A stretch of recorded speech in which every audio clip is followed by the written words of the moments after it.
Halo Ci. Hmm, Dinamika historis konstitusional, sosial politik, kultural, serta konteks kontemporer penegakan hukum yang berkeadilan. Perlu DP judul? Sorry buat Kang Ci. Mar, DP penjelasan? Kekerasan seperti pembunuhan, perampokan, dan pernahkah kalian mendengar tentang penangkapan pejabat negara yang ditangkap oleh KPK? Ini adalah contoh dari pelanggaran hukum.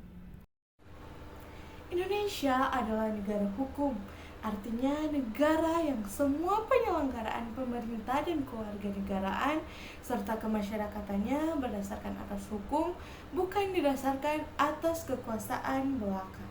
Ada 4 fungsi negara yang dianut oleh negara-negara dunia ialah melaksanakan ketertiban dan keamanan, mengusahakan kesejahteraan dan kemakmuran rakyatnya, pertahanan, dan menegakkan keadilan. Nah, pernahkah kalian ketika berkendara sepeda motor tidak memakai helm dan tidak ada polisi di depan kalian, tetapi dibiarkan saja tanpa ada sanksi tegas?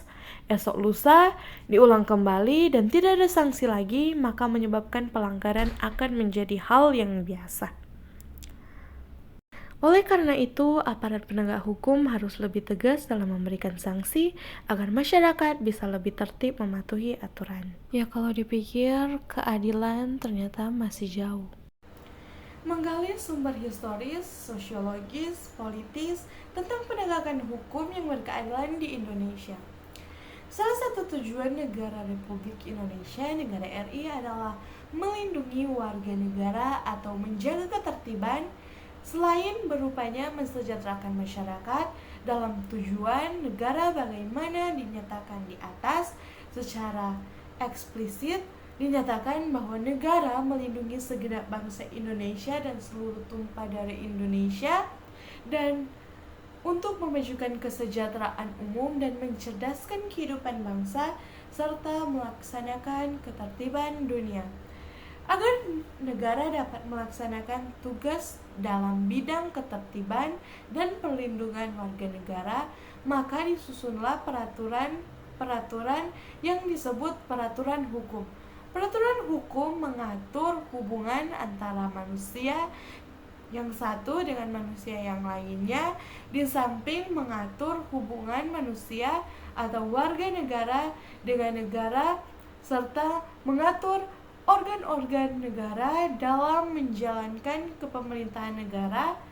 Ada 2 pembagian besar hukum, yaitu pertama hukum privat dan kedua hukum publik.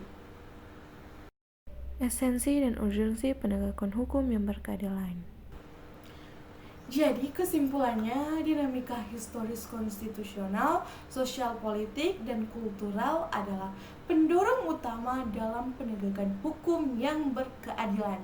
Sikap anti korupsi, moderasi beragama, penanganan kekerasan seksual, dan pendekatan terhadap nafsa mencerminkan komitmen suatu negara terhadap prinsip-prinsip demokrasi dan hak asasi manusia atau HAM. Dengan memahami evolusi ini, masyarakat dapat terus bergerak menuju sistem hukum yang lebih adil dan inklusif.